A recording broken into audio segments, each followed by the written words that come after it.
Hi guys, I'm Adam Wilborn from WhatCulture. And I'm Andy Murray from WhatCulture. And don't forget you can listen to the news as a podcast when you're out and about by searching for WhatCulture Wrestling on either iTunes, Spotify, or wherever you get your podcasts from. But coming up today, the latest fallout from WWE in Saudi Arabia. The NXT invasion of SmackDown was awesome, but did it help the ratings? Original plans for Brock Lesnar on Raw have been revealed. I'm going to tell you what TNT really think of AEW's Dynamite ratings so far. And there is going to be a huge announcement on this week's AEW Dynamite. This is the news. Right, so Saudi Arabia. We have to talk about this. It's obviously a major story coming out of last week after Crown Jewel. All those wrestlers, those poor wrestlers, stuck on the runway for hours and hours on end after Crown Jewel. With Vince McMahon and Brock Lesnar and a bunch of other people flying home on private jets, and SmackDown missing all of its wrestlers, leading to the awesome NXT stuff. There's been a lot of discussion on this, a lot of analysis, a lot of rumour and innuendo, as your man Bruce Pritchard might say. And basically, Dave Meltzer has done a big breakdown of the situation on Wrestling Observer Radio over the weekend, talking to a number of sources within the company, a bunch of different wrestlers and other personnel, presumably. And Dave has come through with a number of big talking points that we are going to break down for you today. So the first one is surrounding the reasoning behind this, right? So WWE claimed it was a mechanical fault. There were stories about how the people who need to come along and fix that mechanical fault had gone home for the evening and they couldn't get someone else and all of this other stuff. Dossers. Absolute dossers, in the words of Tyson Fury.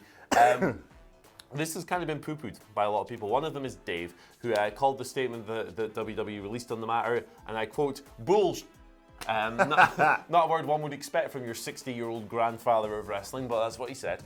And noted that a lot of people within the company, wrestlers in particular, one person was willing to buy into it, but everyone else said, nah, I don't believe that crap. Well, another bit of talk that was going around surrounding the reason was that Vince McMahon had gotten into some kind of disagreement with the Crown Prince of Saudi Arabia during the show. There was talk that Vince held the show off from being broadcast on TV for 45 minutes and then it had to air on a tape delay owing to this disagreement. Well.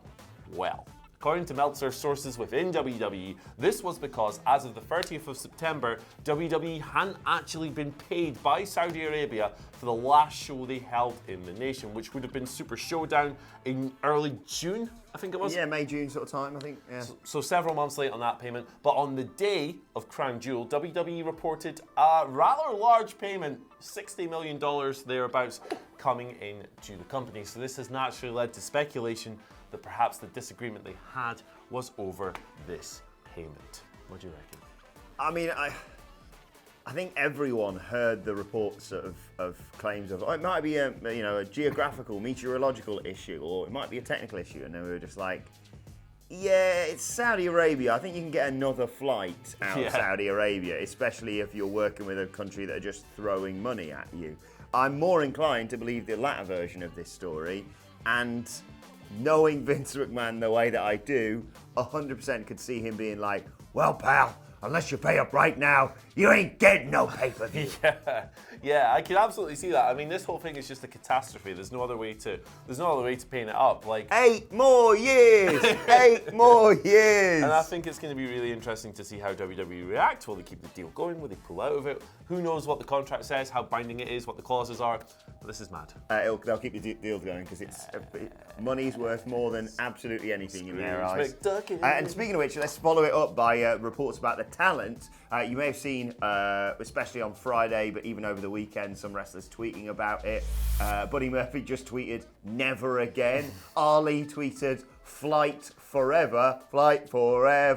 And if the above reason is true, basically, when I say the above reason, I mean what Andy mentioned there in terms of them holding money back from the Crown Prince in Saudi Arabia. Wrestlers were lied to as well because they were told it was a technical issue and bobbed off the same way that we were. And obviously Vince just left them. He left on his own private jet and just went, what's that? You're stuck in Saudi Arabia? As Adam Nicholas would say, that sounds like a you problem. Good leadership, that, isn't it? Leaving the troops on the battlefield. Indeed. And basically, this has all led to the fact that reports from Dave saying that wrestlers have vowed to never go back to Saudi Arabia, no matter what. I don't care how much you pay me. And some have said they, as a result of this, can't wait to get out of WWE. I mean, best of luck getting out of your WWE contract. Good luck. But Yeah, I'm really not surprised that even the wrestlers that weren't, I mean, sure, most of them morally didn't want to be there, the ones that could sort of swallow that, even now are just like, it just isn't worth it. Yeah, that's the thing. If I'm like Carl Anderson, for example, and I'm sitting on that runway and I'm kept away for another, X amount of hours away from my wife and my 700 kids that they have and all this stuff. Asian wife at that. Exactly, his words. Then why the hell would you want to go back? It just seems like... And you've won your trophy now. Yeah, you're best in the world, but your best in the world is made to sit on the runway for half a day while they wouldn't let them off the plane and stuff. It's just, this deal, right? It just seems to, every single time we have a show there just seems to be some kind of ridiculous, stupid, I mean, obviously the Hosoji thing last year is just a tragedy and a horrific situation, and I'm not comparing that loss of life to this, but the deal just seems to get increasingly controversial. It's what it is. It's cursed. Yeah, it's a shambles. I still remain steadfast in my belief that they should pull out of this, but as you mentioned, money talks. Exactly. But one positive thing that this whole thing did force was the Friday's episode of SmackDown. Oh my! I'd be more pissed off if I was the talent not involved in that amazing show. Basically, what a show that was! Great episode. Obviously, everything resonated really well. There's a great amount of buzz. The Adam Cole Daniel Bryan match was awesome. Most of the content was great. Slightly worrying, however, is the ratings drop off just kind of continued as the company progressed into SmackDown's second hour. So we got the numbers in over the weekend, and they are very good. It's a big rebound. Well, I mean, very good within the context of what WWE do in 2019. There was a big rebound. Obviously, the previous week's show on FS1, which is a significantly smaller channel, drew only 800 odd K. This week we were back up to 2.5 million. However, nobody really, there was the usual drop-off from hour 1 to 2. People weren't compelled to stick around by the NXT stuff, so we saw the first hour doing 2.605 million and the second doing 2.481. But, it's a solid little rebound for SmackDown nonetheless. Back on Fox, that number is a bit higher than the week before the 800k drop-off and so forth. Good for them. I love the show. Yeah, and normally we report these ratings things, and especially when it comes to Monday Night Raw, I go, yeah, that does make sense. But I genuinely don't know what more you want from your wrestling on Friday Night SmackDown. If you're a fan of WWE, I mean, obviously other shows provide other things. But honestly, I put it on Saturday afternoon, and I was like, oh God, I've got an hour or so to myself. I'll just stick this on and see what it's like. And I could not take my eyes off it. I think in terms of ratings and whether or not WWE want to retain those ratings or what Fox want, I'd rather see them do stuff like this and just have really, really good wrestling, even if that doesn't mean the typical drop-off, than just, here's a celebrity or a wrestler you haven't seen in ages who can't really do anything. Here's Ric Flair. He got back from Saudi Arabia fine on his private jet. But yeah, no, you're absolutely right. I think the only major criticism I have surrounding this show is that, at the end of the show, when you have all these guys in the ring, doesn't make a lot of sense for Tommaso Ciampa and Adam Cole and Matt Riddle to be standing there when they're knocking blocks off each other on Wednesday night. But in a bubble, I mean, that was at least the second best TV show of the year, maybe the best. Yeah, it's right up there for me. Watching it on Saturday morning, I was just enthralled from start to finish. Speaking of SmackDown, we can move on to another story today, which is the revelations about the original plans for Brock Lesnar moving to Monday Night Raw and all that revelation. Obviously, that is how SmackDown kicked off this week. I thought it was a very clever way of sorting out what was going to be a very difficult situation for WWE with two world titles being on the same brand and poor Raw having nothing. But apparently, remember Renee Young said there was going to be, quote, a huge announcement on WWE backstage this week. Well, that is where the Lesnar announcement was meant to take place, but as reported in Wrestling Observer Radio, Dave Meltzer has said basically all the issues centering around Saudi Arabia meant that they went, let's just pull the trigger on it right now, which makes a lot of sense, to be fair. Yeah, no, absolutely.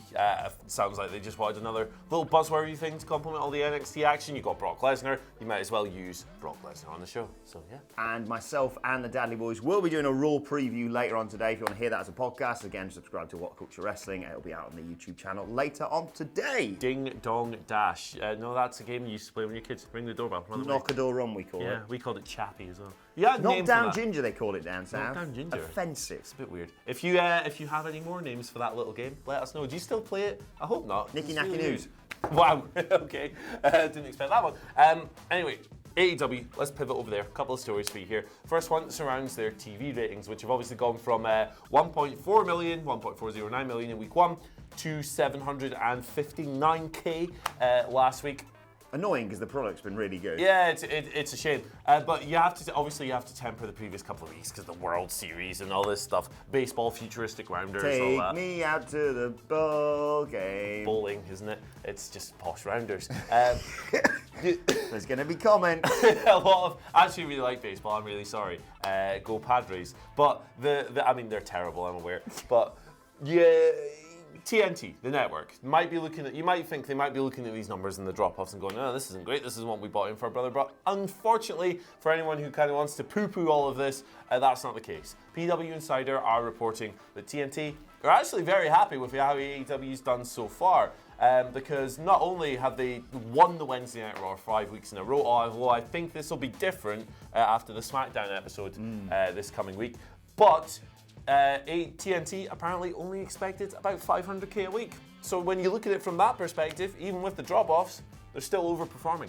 So and like we said, the content is really good, and measured expectations were always what we were sort of cautiously suggesting around the launch of AEW Dynamite. Obviously, it was going to do a big number at the start. It seems to be settling down, possibly plateauing off. If that's what they get, that's kind of what they get. That's the wrestling business for you. Yeah. I'd hope word of mouth means more people watch it because it's a great show. But then again, so is NXT. So you can understand that to a certain extent they will split the audience. But speaking of this week's Dynamite, Cody has revealed on Twitter he is going to be, quote, uninterrupted this week. Of course, he's been trying to make announcements recently. He had the contract signing last week where Dustin Reynolds got the crap kicked out of him by Jake Hager. You had the week before where he had the interview with Tony Schiavone, and then Inner Circle were heckling from their little suite. But he said this week he's going to be uninterrupted and he's going to be making a huge career announcement. Yeah, Exciting interesting. ahead of Full Gear's this weekend. I just realised. It's mental. Jesus, it's mad how fast this thing is. How fast this thing has crept up.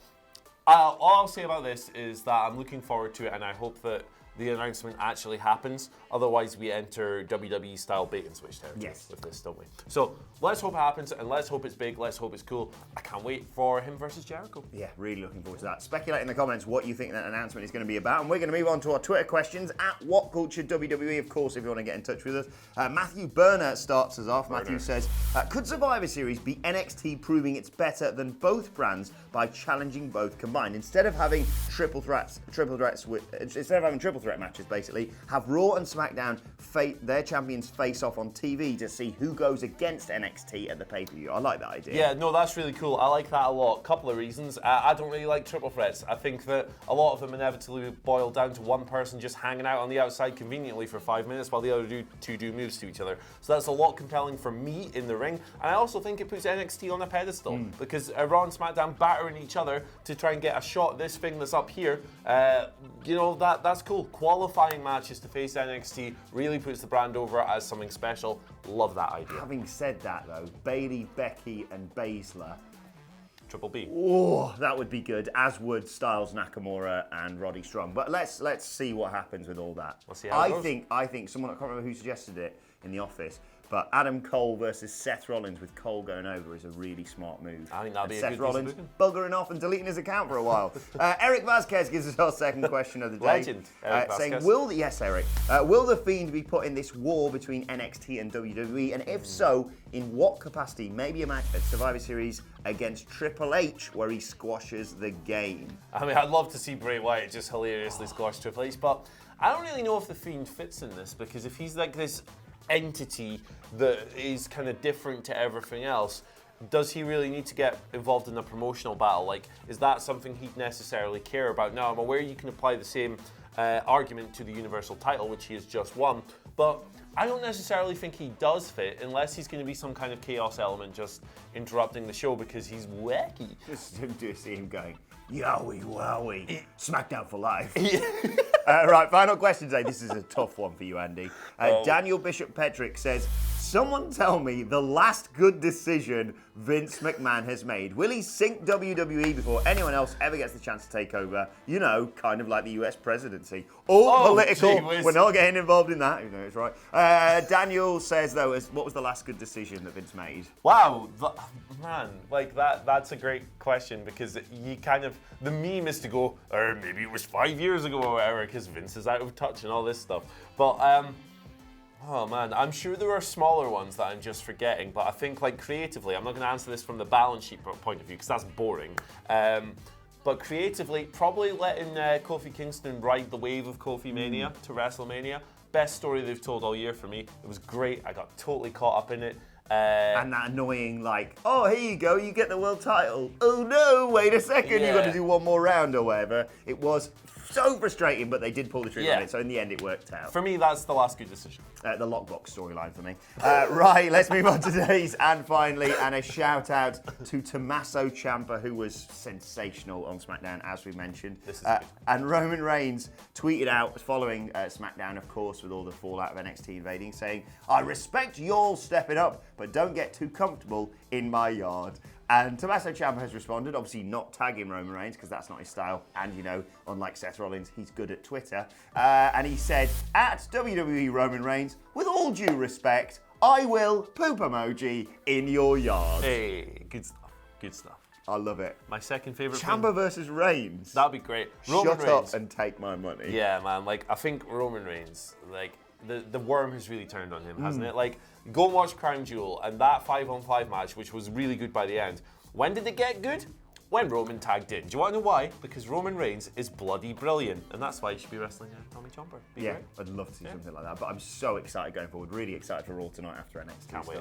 But let us know your thoughts on all of today's news stories in the comment section below. And don't forget to like, share, and subscribe. And subscribe to WhatCulture Wrestling on either iTunes, Spotify, or wherever you get your podcast from for daily wrestling podcasts. Plus, you can send us Twitter questions at WhatCultureWWE and follow both of us on there. You can follow him at Andy H. Murray. The H stands for Give Me Back My Son.